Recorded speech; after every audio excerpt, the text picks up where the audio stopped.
Yo, yo, yo, you tuning into the Notion podcast. I'm your host, Dizzy D.Spill, and we have another episode of Outlawed Opinions. I hope everybody's been doing well. I'm going to make this quick because I don't want to keep you guys all day. Unfortunately, my Indianapolis Colts lost today, but it's all right because my Dodgers won the World Series. We might argue about sports some other time, but we got to get into this right here. I thought this was an interesting article that I wanted to cover, and I wanted to get your guys' opinion on this situation. But basically, China has now regulations on influencers. As you see over here to the side of my screen, no degree, no discussion. China tightens the grip on influencers, and its new law has sparked massive debate online, of course. So basically, I'll just read some of the facts that I have right here.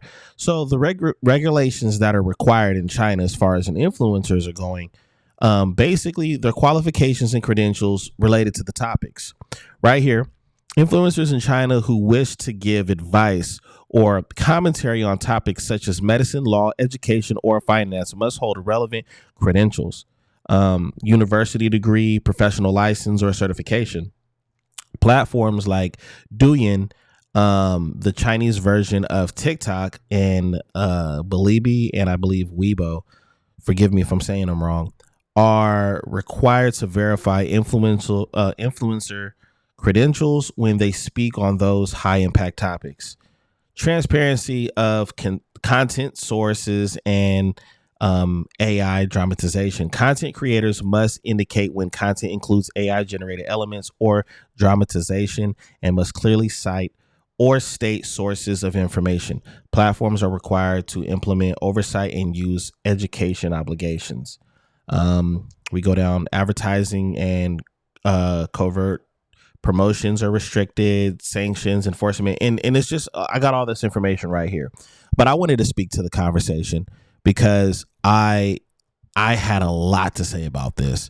Now, don't get me wrong, there's going to be a lot of people on social media and different platforms feeling like, hey, why isn't America doing this? Here's my take. I think my mic cut out. Here's my take on it. I think it could be a good thing, and I think it could be a bad thing if they applied the same pressure here in the States. As far as it being a bad thing, I know the number one conversation is going to be freedom of speech and worrying if the government or the state is going to have more power in censorship and things of that nature. I understand that. People not being able to speak out on situations that they necessarily don't have a degree in, but they have personal experience, which is kind of interesting because you go to school, you get a degree, and then you can still not get a job based off of your experience. So that's always been kind of hypocritical and contradicting at times. So I could see how the worry for a lot of people could be, hey, this could be something that could be implemented for the negative. Now, here's my thing for the positive. It'll require people to fact check a lot of stuff.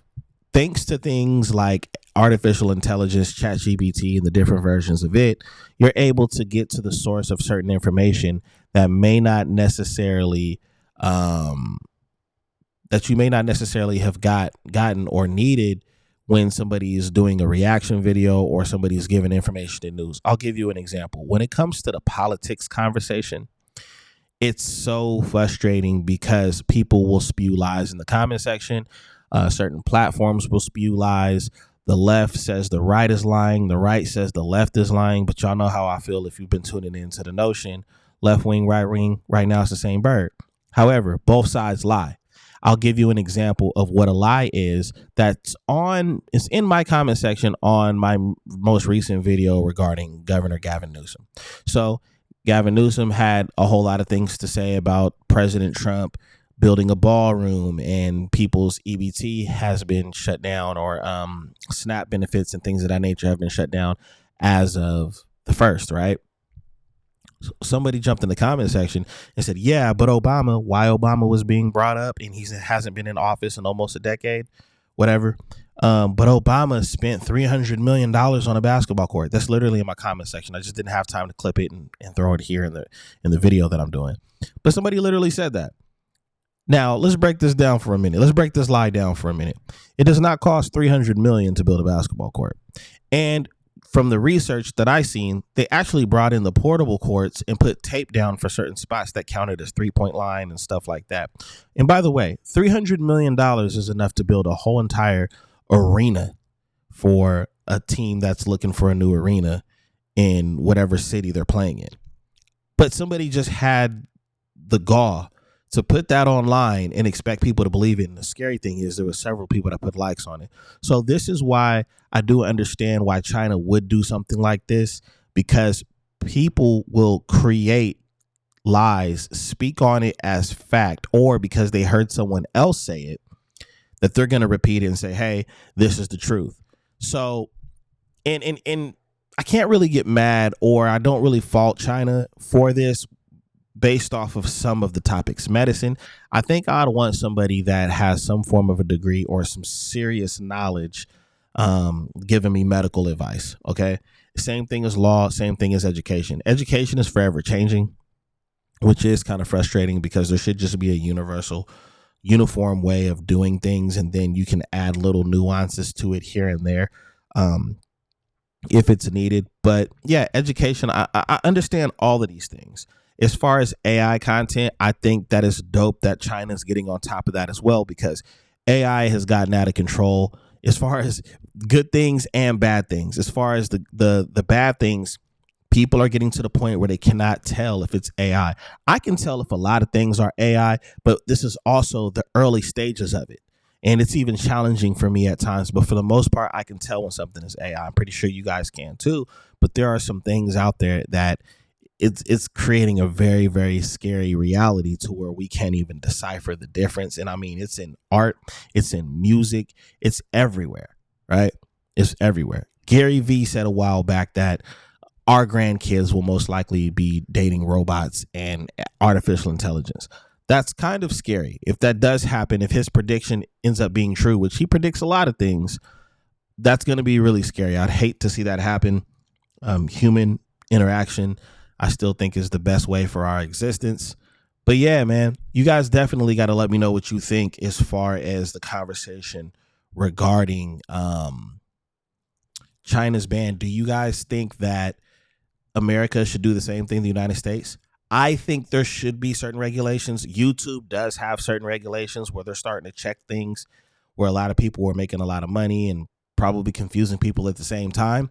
But what do you guys think? Do you guys think that China already, in my opinion, is doing some pretty cool stuff, because they have a whole different version of TikTok that we have. Like, we have TikTok, they have something totally different, like Weibo and all these other platforms, to protect and censor certain things that they don't want to be a trend in their country. And I can't do nothing but respect it. I'm not in charge over there. I got to respect it. It's just, I look at China, it's the same way a lot of parents run their house. Some parents don't want their kids to be exposed to certain things. Some parents disagree with that and say they're going to get exposed to it anyway. Hey, man, it's your barbecue. You can choose how you're going to grill. However, you guys got to let me know what you think in the comment section about all of this stuff. In my opinion, I think it's not terribly a bad thing. They have a different culture. They have a different type of ways of running their country than the U.S. Do I think the U.S. can take a couple sticky notes on that? Yeah, I do. I really do. Because there's some great content creators out there that really take the time and energy and effort to give you the most facts possible. But then at the same time, there's a lot of great content creators out there that when they're wrong, they stand corrected. I'm one of those people that don't mind standing corrected if you can show me proof. And, I'll even go back and do my homework myself. But you guys let me know what you guys think in the comment section about this. Is this something that should happen in the U.S.? Should the U.S. apply the same type of pressure on these influencers, making sure they have the credential certificates and degrees to be able to give advice or have conversations? Honestly, I think when it comes to your opinion, I think that should stay yours and protected. But maybe there could be some regulations on how you're expressing that opinion. Because some people, they go overboard. You got people that are prejudiced. You got people that are just straight up lying. There's some jokers out there that want chaos. Just like the Joker you've seen in the Batman movies, there's some people that love chaos and they'll do anything necessary to give you that chaos. So Let me know what you guys think in the comment section right here on the Notion podcast. I would love to engage with you guys and interact as far as on what you guys think. If that's something that should happen in the U.S., you've been tuning into the Notion podcast, Outlawed Opinions, with your host, D.Spill. If this is your first time here, definitely subscribe and turn that notification on the bell so you don't miss any of our content. Until next time, peace.